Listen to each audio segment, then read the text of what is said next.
ये शख्स Benjamin Netanyahu या ये कहा जाए इजरायली सरकार अपनी इंसानियत पूरी तरह से खो चुकी है। अब इनके अंदर इंसानियत नाम की कोई चीज नहीं बची है दोस्तों। आज ये अपने पुरखों की जद्दोजहद, उनके संघर्ष का अपमान कर रहे हैं और मैं आपको बताता हूं क्यों। अपने पूर्वजों का अपमान बेंजामिन नेतन्याहू कुछ इस तरह से कर रहे हैं कि आज उनका मीडिया, आज इजरायली सरकार इस वीडियो को सार्वजनिक कर रही है। अब आप कहेंगे ये वीडियो क्या है? पूरी स्क्रीन पर देखिए। आप देख सकते हैं यहां पर इस वीडियो में शरणार्थियों को एक जगह से दूसरी जगह ले जाया जा रहा है। बताया जा रहा है कि जवालिया के जो शरणार्थी हैं उन्हें इस वीडियो में एक जगह से दूसरी जगह ले जाया जा रहा है। इस तस्वीर में आप अंदाजा लगा सकते हैं कि लोग किस दर्द से गुजर रहे होंगे। शरणार्थी होना, रेफ्यूजी होना आसान काम नहीं होता है दोस्तों। आप जिस जगह पर होते हैं वहां पर आपकी जिंदगी नर्क से कम नहीं होती है, मगर फिर इस तरह का प्रोपेगेंडा वीडियो जारी किया जाता है कि देखो हम इन्हें एक जगह से दूसरी जगह ले जा रहे हैं। और ये कर कौन रहा है दोस्तों?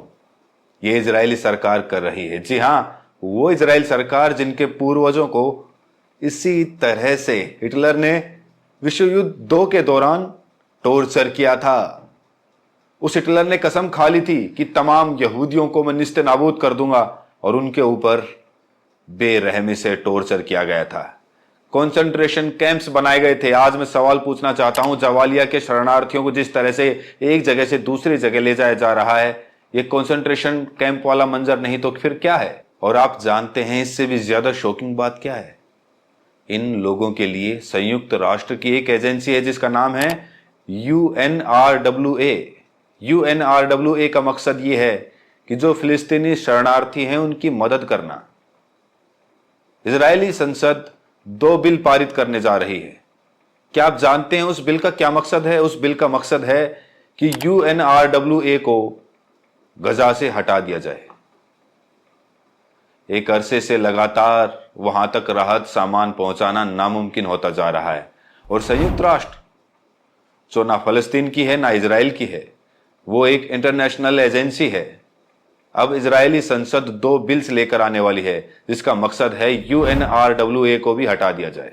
आप जानते हैं दोस्तों, गजा जैसे शहर में अल जजीरा, BBC और कई अंतर्राष्ट्रीय एजेंसीज का काम करना नामुमकिन है और अब वहां से UNRWA को भी हटाया जा रहा है। बड़ा सवाल, इजराइल करना क्या चाहता है?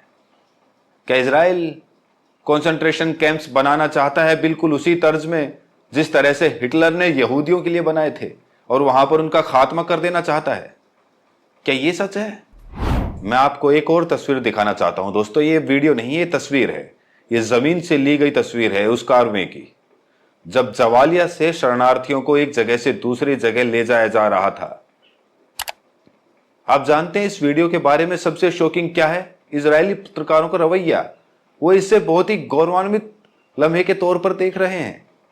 मैं फिर आपसे पूछना चाहता हूं, इन शरणार्थियों की जिंदगी किसी दोजख, किसी नर्क से कम नहीं है और ऊपर से इस तरह के वीडियोस पोस्ट करना। मैं आपको बतला दूं, ये वीडियो इजरायली न्यूज एजेंसीज की तरफ से आई है। आप अंदाजा लगा सकते हैं कि इनके अंदर की इंसानियत किस तरह से मर गई है। हर कोई जानता है कि यहां पर साफ तौर पर जिन लोगों को एक जगह से दूसरी जगह ढकेला जा रहा है, एक जगह से कंसंट्रेशन कैंप्स में ले जाया जा रहा है, उन पर किस तरह से पहाड़ टूट रहे होंगे, वो किस मुश्किलात से गुजर रहे होंगे। मगर यहां पर निहायत ही शॉकिंग है दोस्तों, और ऐसे कई दास्तानें सामने उभर कर आ रही है दोस्तों। इसी तरह के सैकड़ों मार्मिक वीडियोस गजा और लेबनान से उभर कर आ रहे हैं। मैं आपको एक और वीडियो दिखाना चाहता हूं, अल जजीरा का लाइव कवरेज। रिपोर्टर जमीन पर है, ग्राउंड रिपोर्टिंग कर रहा है और वो नाम पढ़ रहा है उन लोगों के जो मारे गए हैं। और पढ़ते पढ़ते उसे पता चलता है कि उनमें से एक ऐसे व्यक्ति का नाम पढ़ दिया है जो उसका अपना रिश्तेदार था। अब्दुल कादिर इस रिपोर्टर का रिश्तेदार था। और फिर एंकर उसे बीच में रोक कर कहता है, अब्दुल कादिर आपका रिश्तेदार था ना? आप जानते हैं उसके जवाब में वो कहता है, हाँ अब्दुल कादिर मेरा रिश्तेदार था। मगर वो वहां रुकता नहीं है, वो आगे अन्य नाम पढ़ता रहता है। आप उसके दर्द को महसूस कर सकते हैं। शब्दों में बयान नहीं किया जा सकता है दोस्तों। मैं चाहूंगा आप इस लाइव कवरेज को देखें, अल जजीरा में क्या हुआ था।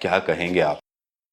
ये हाल है फिलिस्तीनियों का, चाहे शरणार्थियों के रूप में चाहे पत्रकारों के रूप में। और इससे पहले ऐसी ढेरों मिसालें आई हैं जहां फिलिस्तीनी पत्रकारों को इजरायली सेना ने मौत के घाट उतार दिया है।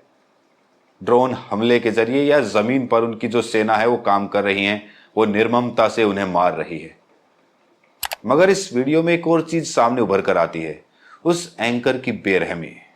मैं आपसे एक सवाल पूछना चाहता हूं, अगर आपको पता चल जाए कि मारे गए लोगों में एक व्यक्ति आपका रिश्तेदार है, तो मैं उसे रेखांकित थोड़ी ना करूंगा, तो उसे कुरेदूंगा तो नहीं कि भाई ये अब्दुल कादिर आपके रिश्तेदार थे ना। यही काम इस एंकर ने किया है, जो मेरे हिसाब से बहुत शर्मनाक है दोस्तों। मगर इस एंकर की हरकत से कहीं ज्यादा शर्मनाक इजरायली सरकार का रवैया है। इजरायली सरकार उस संघर्ष को भूल गई है जिस संघर्ष से उनके पूर्वज गुजरे थे। हिटलर ने कसम खा ली थी कि उन्हें निस्तनाबूद कर दिया जाए, मगर हर गुजरते दिन के साथ इजरायली सरकार, बेंजामिन नेतन्याहू अपनी इंसानियत खो रहे हैं। बड़ा सवाल, इजराइल की आम जनता इस तमाशे को क्यों देख रही है? क्या वो भूल गए कि उनके पूर्वज उनके साथ क्या हुआ था? वही काम तुम फिलिस्तीनियों के साथ कर रहे हो।